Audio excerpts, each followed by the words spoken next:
Welcome to the Daily Coffee Pro, friends. Today's episode of the podcast is brought to you by Elixir Specialty Coffee. Looks like whiskey, feels like tea, made from coffee, and unlike anything you've ever tasted before. Elixir could best be described as the love child of coffee and iced tea. It's a new one that we found is seeming to work to help people understand the way that Elixir tastes. Head to elixirspecialtycoffee.com and enter the code IMAPPERFORWARD to get 10% off of your first order today. Today on the Daily Coffee Pro, we're talking about a question that popped into my head when I was pondering something very interesting. As you all know by now, I'm a thinker.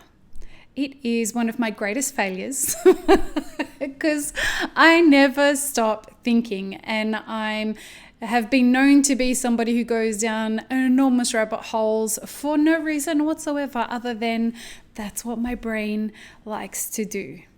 And I woke up this morning thinking about gender equality. And I know before you all go off on like, here we go again, another woman talking about gender equality, what the fuck's the point, blah, blah, blah. Hear me out. I was raised by Arabs, and you'll know how very into gender equality the Arabs are. And I was raised believing that my place in the world was less than because I was a woman. And that was because my father was raised believing that, and his father was raised believing that. And that's not an excuse. That shit shouldn't have happened because I was raised in Australia. I was born and raised in Australia. But I was first generation Australian, and so I was raised with the values of the people who were raising me. And it was It was made very clear to me that I was a woman and that my position in the world was less than my brothers and was less than my father and was less than my male cousins and all of that. But if that had have only happened in the home, then when I went outside of that, a different thing would have been signaled to me. But it wasn't.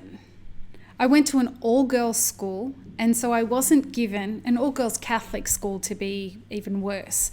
But then I go out into the world and I am taught very different things about very confusing things about women and men. And then later, when the gender paradigm shifted from being binary to more fluid in more recent years, there has been lots of shifting and different things being signaled to me, but none of it was consistent.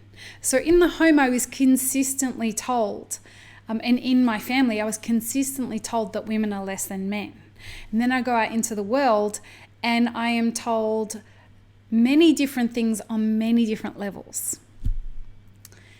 And this debate has been raging within me of, are women less than men? Because my empirical evidence isn't the same as my theoretical hypotheses, because I keep getting told,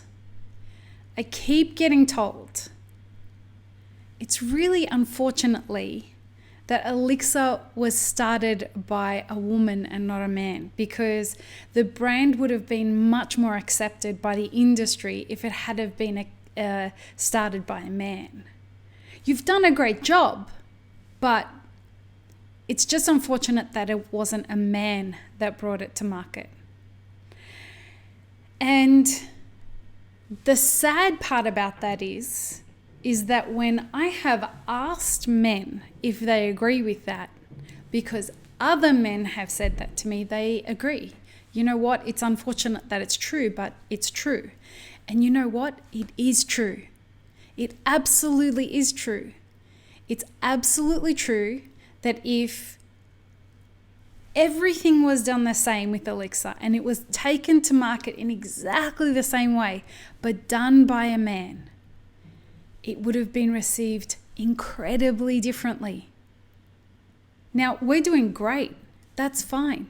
But we're not doing great because the coffee industry is getting behind me or because the coffee industry is getting behind the brand. It's doing great because we have decided to shift our direction to a whole other market, a market that doesn't have an emotional connection to whether it's my success or it's the product. And the fact that it's not whether I'm intelligent, it's not whether I'm smart or savvy or whether the brand is great or the product is good, anything like that. The industry didn't accept me because I was a woman. The reason I say this is the question that hit me this morning, and I think it's a wonderful question for all of us to ask. Why would men want the paradigm to shift? We keep talking about gender equality this and gender equality that, gender equality this and gender equality that. We've got to get gender equality. Well, we don't got to get anything. We've got to take gender equality because I love men. But fuck, you beautiful humans are just getting tiring and it's getting exhausting having to butt up against you. It really is. And I get it. Like, you've had it so great for so long. Why the fuck would you give up the power? I gotta tell you, if I had a little bit of it, I don't think I'd give it up either. You guys have reigned supreme. You've reigned supreme for so long. And I think that you have done some really incredible things in that time. But fuck, have you let some things go by the wayside? It's not all of you. It's really not all of you. It's just that the things that have happened in our industry really have led to some things that should have been done differently. And look, here's the secret. The thing is, when there is gender equality, shit gets done so much more quickly. It gets done because we have balance. It gets done because not only do you have this raging competitiveness going on, but you have raging competitiveness balanced with compassion and empathy and determination and a sense of strength unlike anything that you have ever seen before. Because if you want to know the kind of strength that gets you through stamina and that gets you through really hard shit, women bring that. And for those of you who are gender fluid, I'll put it in a different way. Feminine energy is about that. Feminine energy is about determination. It's about the strength of will. It's about being able to push through the hard shit without having to consider whether you can or you can't. You just have to. You just have to. Why would men give up the power that they have? And it really struck me when I thought about it this morning. You're asking people who have got it much easier than they would otherwise to give up a position of privilege. Are we expecting them to do it because it's the right thing to do? Well, I don't know that that's what's the right term? I don't know if that's a reasonable expectation.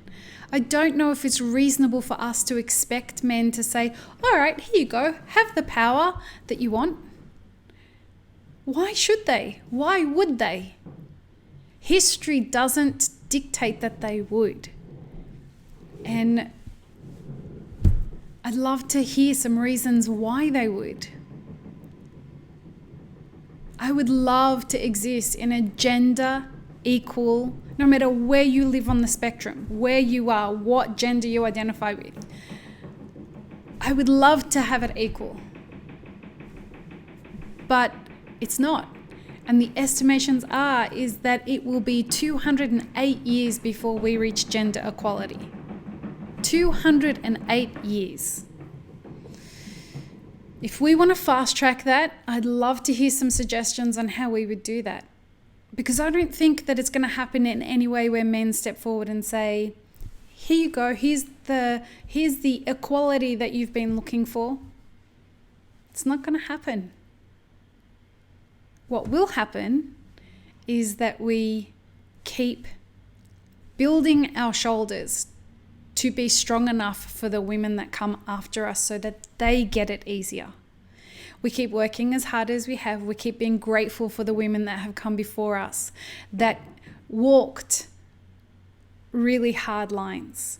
The things that I have had to give up in my life, the relationships, the family, the everything that I have had to give up in my life to stand up for myself as a woman is criminal. It really is.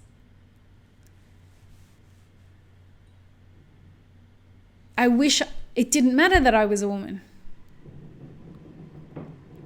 But clearly from the success that has come so hard from Elixir, it does matter. And I know that because I've been told that. I've been told it hundreds of times by people who thought they were giving me advice, not realizing they were giving me information. Peace, love, and peanut butter, friends. Have an amazing rest of your day.